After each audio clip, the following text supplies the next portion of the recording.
அனைவருக்கும் கணித வணக்கம்.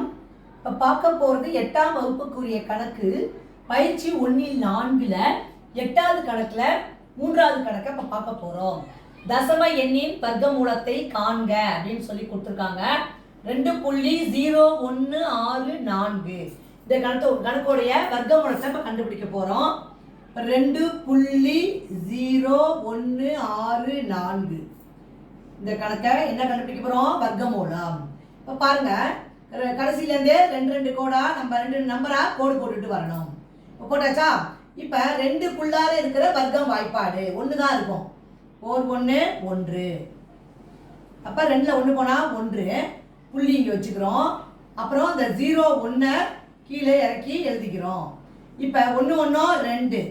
இப்போ 2ஓட எந்த நம்பரை போட்டு பெருக்கினால் இந்த நம்பருக்குள்ளே வரும் அப்படின்னு பார்க்குறோம். 4 போட்டு பெருக்கி பார்த்தோம்னா 4 16 மீதி 1 2 4 8 1 9. 5 போட்டோம்னா 125 வந்துடும். இங்கே இருக்கிறது 101. அப்போ என்ன நம்பரை போடணும்? கரெக்டாக 4ங்கிற நம்பரை இங்கே போட்டுக்கிறேன், மேலேயும் எழுதிக்கணும். 96. 1ல் 6 போகாது, இங்கேருந்து எடுக்கிறப்ப 11ல் 6 போனால் 5. அடுத்து என்ன செய்கிறோம்? அந்த 64ங்கிற நம்பரை கீழே இறக்கி எழுதிக்கிறோம். அடுத்து 14 கூட்டினால் 28 கிடைச்சிரும். 28. இப்போ 28ஓட எந்த நம்பரை போட்டு அதே நம்பரால் பெருக்கினால் இந்த நம்பர் வரும். இப்போ 1ஆம் இலக்கத்தில் 4ன்னு இருக்கு. அப்போ 1 2ஆல் பெருக்கி பார்க்கணும். 2 2 4 இல்லை 8 8 64. ஃபஸ்ட்டு இது சின்ன நம்பராக இருக்கிறதுனால 2ஆல் நான் பெருக்கிக்கிறேன். இங்கே 2 எழுதி இங்கே 2ஆல் பெருக்கிக்கிறேன். 2 2 4 8 2 16 மீதி 1 2 2 4 1 5. அப்போ 564ங்கிற நம்பர் இங்கே இருக்கு.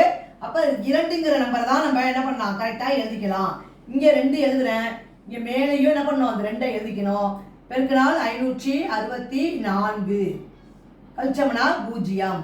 அப்போ ஆன்சர் என்ன கிடைச்சிருக்கு? 1.42. தேர்ஃபோர் 2.0164இன் வர்க்கமூலம் 1.42.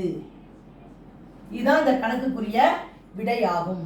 தசம எண்ணுக்கு வர்க்கமூலம் நீள்வகுத்தல் முறையில் கண்டுபிடிச்சு போட்டிருக்கோம். புரிஞ்சுங்களா?